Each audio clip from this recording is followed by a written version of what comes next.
If you're an agent that has been doing this for a little while and you haven't been getting the results that you wanted, maybe there's some things in here that we're going to cover that you've missed. Look at it no different from being on an airplane, right? Not every airplane ride is going to be smooth. That's going to get you from point A to point B. There are smooth portions of that flight, and then there are times when the captain says, "Hey, everybody, I need you to buckle up here because we're going to be experiencing a little bit of turbulence." And I think that's the way that I look at it, right?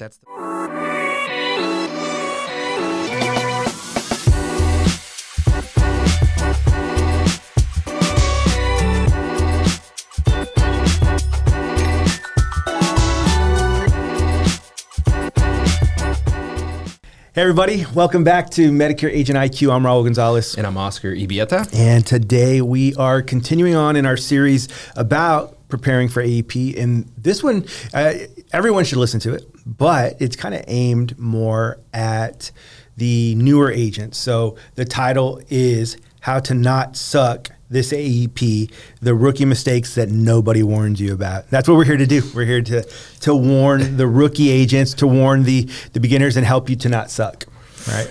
Yeah, I'm excited. I think there's a lot of good information that we're going to be sharing with you guys. And again, if you're a veteran agent, I think it's good to go through this and just, it's good practice, kind of brushing up, sharpening the tools as we get ready for AEP. Yeah, you know, and then to be real honest, like even if you're an agent that has been doing this for a little while and you haven't been getting the results that you wanted, maybe there's some things in here that we're going to cover that you've missed. And so it's important to get as much information as you can going into AEP. So. Or if you're looking to grow, maybe you have bigger goals this year and you have bigger numbers that you're trying to achieve. There's a lot of information that you can take away from today that are going to help you get there. Yeah, you got to do a lot of prep in order to get there. So. I was reading something this morning and it was just talking about people who find success, and it talked about doing all of the mundane things, right? Like all the little things, all the basic things that sometimes we can forget about. But when you go back to the basics and you're addressing those things and you do the little things well, I think that's what ultimately leads to the big success. Man, that's good. You know what? In honor of my San Antonio Spurs polo that I'm wearing today, we'll talk real quick just kind of about Tim Duncan. In it. So if you're not a basketball fan, go ahead and skip through. Or if you're a Knicks fan, go ahead and skip through. But if you go back and you look at someone like Tim Duncan, he was never flashy, never this like super talented, like super naturally talented, super athletic, kind of like Kobe Bryant. He's kind of the antithesis, right? Like Kobe Bryant had all of the, he's very athletic, but Tim Duncan didn't. What he had was the hard work. He had, the basics and all of those things. And that's what we're here. We're creating a bunch of Tim Duncans today. His nickname was the Big Fundamental. Exactly. And he's in the Hall of Fame. He's got 5 championships. He's one of the best to play the game, but there was nothing flashy, special about what he did, but he did all the little things very, very well. Exactly. So let's start doing that right now. Let's start making sure that we're doing all the little things well. So very first thing that we want to touch on is one that seems like it's obvious, but it's not always, because people are right now, you're probably listening to this at the beach, or like everyone's on vacation, right? Or in vacation mode. And so they're not staying on top of things. So one of the big issues is not being ready to sell. So, and obviously it's not being ready to sell early enough. Yeah. So like I would say that most people aren't going to go into AEP October 15th and be like, oh man, I forgot to do my certifications. But if you do that in mid-September, kind of has that feel to it, doesn't it? Yeah. Oh yeah. I think it needs to be done well before September. I think personally, I say that it needs to be done in July. That's just, we always tell our agents July is certification month, because, and even if you've got vacations planned and you are at the beach, and that's okay. I think it just needs to be, and that's the beauty of being, independent and being a broker, is you have the freedom, but also to do those types of things, but also you want to take care of business, right? And maybe it's just setting aside an hour a day to work on your certifications. The more you do them, the easier these certifications become. But yeah, it's a tedious task. It's something that's kind of hanging over your head. And if you're not addressing it early enough, because as we get deeper into the summer, now we move into sneak peeks and rollouts. And so if you're not setting aside time for those things because you're still having to catch up on your certifications, I already think you're behind. And I don't know about your market, but wherever you guys are listening, but we're in San Antonio, and I got like 13 different certifications to do, and it's kind of annoying, but it's better that I get them done now instead of in September, instead of in October. And, we do get those people who kind of last minute, it's like September 30th, and they're like, oh, I meant to do this, and I just, it got away from me. So put that as a priority if you want to win this AEP, right, if you want to not suck this AEP. That's what I was just going to say. What does their AEP look like? The folks that are reaching out in September trying to figure out what certifications they still need to get done. What does their AEP usually end up looking like compared to the agents that are getting all of this stuff done early? So just food for thought. Right. Let's. Anything else on that? No. Just do the certifications. Do everything. And for those that are in it, the FFM also, right? Yeah. That's probably now's the time to do it. Yeah, they usually, just depending, it's always changing, but it's usually late July, early August when those certifications come out. So just be on the lookout for it and knock it out. Yeah, just wise to knock out everything before you get into August if you can, before you get into mid-August. Yep. So next one is just kind of in line with this and is failing to prepare early for AEP. What does preparation look like? I mean, to me, the big one is, this is the time of year when, like I mentioned, you've got the sneak peeks and the rollouts that are coming up. So if that's not a part of your playbook, it absolutely needs to be. If you're not on attending these rollouts, whatever market it is that you're working in, or if you have multiple markets that you're working, it's important that you get to these rollouts. Whatever carriers that you're representing, even if it's a carrier that you don't do a whole lot of business with, I still do it. I still encourage agents to attend the rollouts to know, okay, maybe they've got something up their sleeve this year. Maybe they're going to come in and have a strong play for next year. Whatever the reason may be, it's important that you're getting the knowledge, so that way it helps you prepare for whatever your AEP is going to look like. It helps you put together a strategy for those things. Yeah, because you can look at that situation if it's a carrier that you have a contract with, but you really don't sell a whole lot of. You're basically it's your competitor, and they're allowing you to go into their early meeting. Might as well get as much information as you can to prepare you for the AEP. What is that when I talk about getting as much information as you can? Well, as much as they're willing to share on what their benefits are going to look like next year, what if they're going to suppress certain plans, if they're going to make certain ones non-commissionable, whatever it is, as much information as I can gather, the better. And also, and just kind of on that, if I'm an individual that is, concerned about carriers that are making plans non-commissionable, this might be a time for me to start looking at other carriers instead of like obviously there's certain carriers, big carriers that have kind of stopped paying commission on certain plans, on certain things. Well, now's the time to look at other carriers that still would like to grow, that still want to use agents to grow. So keep that in mind. That's just a little extra nugget there. Yeah, I love that. I think there's value in attending those rollouts for the carriers that you maybe don't do a lot of business with, because like you said, they're your competitor. So you can see what they're looking like, but also it could be something that is going to be an option. But if it's your competitor, if you run into that individual during AEP where it's a potential new client of yours and they're on this particular plan, if there's any negative coming to that plan or positive, whatever it may be, you're in a position to where you can educate that prospect on, hey, I know that you've got this plan right now with this company, but next year, these benefits are going away, or this benefit is going to increase significantly. So it is time for you to sit down and look at what new plan options you have. Well, yeah, like sometimes these seniors, what they'll do is they'll give you 20 seconds to tell them that to get their attention, to give you an opportunity to set a hook. And so a lot of times, I think back when I used to, many years ago when I used to sit at a Walmart or at a grocery store, and people would walk up and they'd push their cart, turn around and smile and say, I'm on AARP Medicare Complete. And then as if they were just going to keep walking. For some reason, they almost decide, like a flex. Yeah. Like so for some reason, but that is my opportunity to say, oh, okay, well, I mean, that's great. Hey, did you know? I know that you guys have like 1,000 in dental on the plan that you're on. Did you know that Humana over here has 3,000 in dental? Just that might be something that's important to you. It's that 30 seconds that you get to set a hook.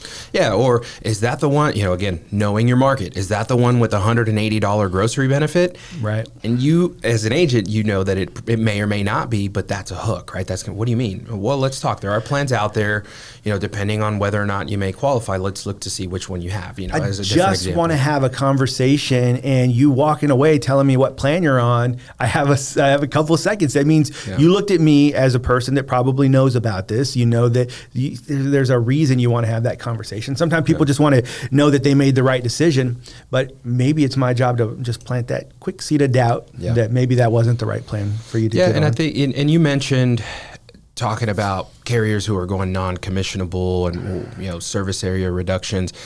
This is a time to start considering expanding your portfolio and because there are still carriers that have an appetite to grow, and some of these are in the form of the large carriers expanding into new markets, or maybe they're regional carriers that are moving into new markets. And I see, the veteran agents, some old school agents that are like, no, I stick to this is all I write because these are the best companies. I think that if that's the mindset that you have in this industry, knowing how turbulent it has been over the last couple of years, and I don't think that's a winning mindset. I think you have to be willing to expand the portfolio, because even though there are folks out there that are going to say the Medicare sky is falling, it's not. I think it's just we need to adapt. We need to figure out ways to navigate this turbulence is all it is. And I look at it no different from being on an airplane, right? Not every airplane ride is going to be smooth. That's going to get you from point A to point B. There are smooth portions of that flight. And then there are times when the captain says, hey, everybody, I need you to buckle up here because we're going to be experiencing a little bit of turbulence. And I think that's the way that I look at it, right? That's the mindset is, okay, turbulent. We're experiencing a little bit of turbulence here. So what can we do to get through this? Yeah. And honestly, I've been in this business since 2007. And in 2007, I think it was in 2008, there was an election, and we were told that if this person wins or that person wins, we're not going to see Medicare Advantage plans anymore. That's what we were being told by our leadership at the carrier. And I'm not going to lie, depending on who's in office, sometimes the plans look better or worse, and sometimes it's harder to do business, and sometimes it's not. But here we are, it's 2026. I'm still in the industry, and I'm still no matter what it looks like, this is an important group of people that we are serving, and you're going to see Medicare plans out there, and so and Medicare supplement, Medicare Advantage, Medicare supplement. We're going to still be in the industry. So, hey, one other thing on failing to prepare early. Or one of the things that I would do also, and we'll, again, for a lot of these things, we'll have a full podcast on how to do this. But one of the things that I'm doing is during this time also is I'm out there trying to find doctors that are interested in working with agents that are maybe looking to, they're also going through disruption. They're also going through, oh man, this carrier is no longer in the network with us and I stand to lose all these clients. Yeah. Well, knock, knock. I'm a licensed agent. Guess what? I can help you get those people back. Yeah. And so maybe having those kind of conversations, like going through, looking at who has lost, which doctors have lost their contract with such and such carrier. Well, let me go in there and try to set up a relationship with them. A lot of them already work with an agent, but man, you'd be surprised. A lot of them have agent materials in their office, but don't actually know that agent. Yeah. They're like, man, the guy just dropped in and left these flyers. It's like, 4 years ago benefits and that kind of thing. It's because a lot of agents, they go in, but they don't always do the follow-up. So they haven't come in to talk to you about, what's coming or what things are looking like. That's what I can do. I can definitely come in. We can plan to have meetings and discuss, what the market is looking like on the Medicare side. I know you're busy. You're seeing patients. This is what you guys do. Let me help you navigate the Medicare part of it and use it as an opportunity. Even though they're already working with an agent, you find a way to come in and say, well, let me do you one better, right? And let me show you what I can do to help you sustain your practice, but also, help it grow as well. Yeah, for sure. It's not, there's a note here that it's not an October event. AEP is not an October event. So that is game time. That is when the game starts.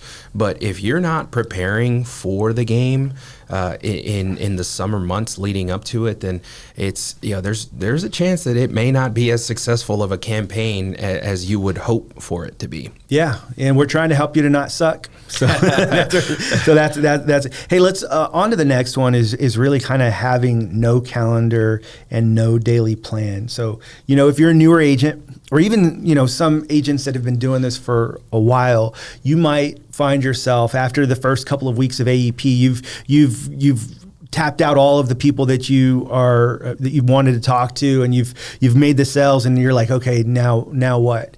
The best thing to do is not just to wake up in the morning and be like, well, I kind of hope something would happen. It's like, okay, well, on these days, maybe let me have a plan to go out there and try to create some more relationships. So maybe even during AEP, where I've already had this plan that, like, on Wednesdays I go out and I try to do events with senior centers and those types of things. And so I know there's a lot of people online right now that would tell you that grassroots marketing is a waste of time. It's not a good idea to do anymore. But man, I'll tell you, we know so many agents who do so well doing grassroots marketing who, the very top agent that we have pretty much every AEP consistently is he does senior center events, all AEP. I would argue that grassroots, building a book, through grassroots marketing, I would argue that you build a stickier book. I would argue that your retention is going to be higher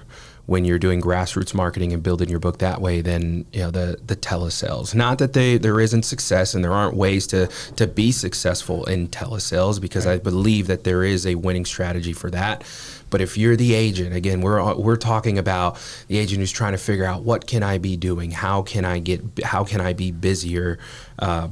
Grassroots marketing is where it's at, and I did that. I had a flashback. You're like, hey, you're 2 weeks into AEP, and now you've kind of exhausted your list of people. I had a flashback to my first AEP, and I was like, okay, well, what? Because I went through that, right? I was busy for a little bit, and I thought I was running and gunning. And then I was like, okay, I'm done. So what did I do? And prior to that, I had a couple of months of selling leading up to that AEP. So I started I called everybody that I had already enrolled over the last couple of weeks and said, hey, who else do you know who has Medicare? And you notice how I asked that question, right? It wasn't, do you know anybody else who has Medicare? It's, who else do you know who has Medicare?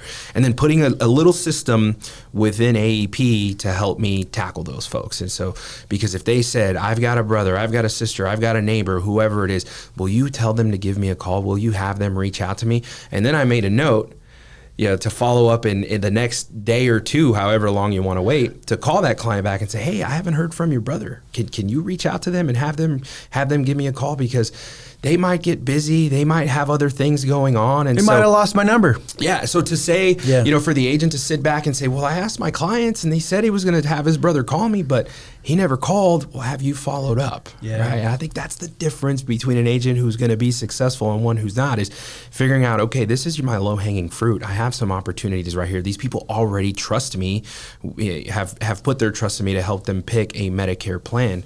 Let me see if they can send any folks my way, and it will generate more sales. I promise you that. Yeah, and just to touch on the whole grassroots marketing thing again, I have personally, like, if you scroll LinkedIn for any amount of time, you'll have people that are constantly taking shot at agents and agencies that still do grassroots marketing. I saw one the other day. I was like, well, if you have an upline that's trying to convince you to sit at a Walmart, then you're in the wrong, you've got the wrong team behind you, this and that. And the NMA that we work with always talks about their production and where they get it from. 40% of their production comes from one grocery store relationship that they're in. So the reason that you have upline suggesting that you sit at a grocery store or at a Walmart is because it works sometimes. And so if you're good at it, it works. And so we had one agent, I think that they had like 60 sales from one Walmart, and they weren't the only ones working it either. So there's just so much opportunity if you can sit there with a smile. If you can sit there, put your phone down and look and smile at people and say good morning when they walk by. They'll turn around, look and see what you're doing. It's not rocket science, but sometimes people kind of get on their high horse about grassroots marketing, but I think there's a very good place for it. Yeah. And that's you were talking and you made me think of something and I just lost that thought, but that's the truth, right? Put the laptop away and you can be successful in these retail campaigns. And so for the agents who are, maybe you don't have the big budget to go and buy the leads or do different, work different campaigns that are going to be a larger investment, but you have time, right? Then I would say put that time into that. And it doesn't mean, maybe it doesn't look like you're just living in the Walmart, or maybe it does, right? But it doesn't mean, schedule yourself for 40 hours a week in the grocery store. That's not what we're saying, but make that a part of your strategy and a part of your AEP. Part of your daily plan, like what we just talked about, right? Where, okay, so I'm going to have some retail scheduled. I'm going to have some follow-up scheduled. So, but it's in my calendar, because that's the biggest thing. If I have a busy week, if I have a really busy week and I'm like, yeah, I got a bunch of sales, and then where does that put me the next week? Yeah. Who am I talking to? Oh, well, I spent, I didn't block out any time for follow-up. I didn't block out any time for dialing leads or any of that. Yeah. Well, guess what? I'm in trouble, right? Or scheduling time for admin or to return phone calls, to schedule. You try to do it, and I know, and I get it. We try to do it while we're in the car on the way from one appointment to the other. I've been there, but at the same time, you can't call everyone. If you're good, if you got a lot of people calling you, you can't call everyone back.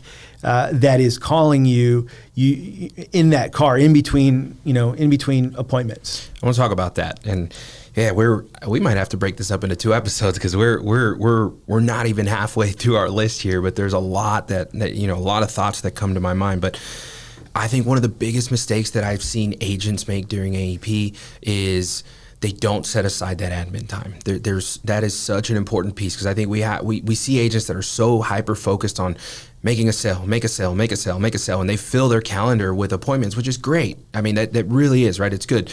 It's the selling season, but also your phone is still ringing. You may still have to do some follow-up phone calls. You have to confirm upcoming appointments, all of those things. And so there needs to be some time where treat it like an appointment, right? If you're going to run it, if you're not in the car driving from one appointment to the next and you're just doing it over the phone, set aside, if you're setting aside 1 hour appointments, 9, 10, 11 a.m., now set aside an appointment from 12 to 1 p.m. to say no appointments, right? Block out that hour. Let me catch up on my morning.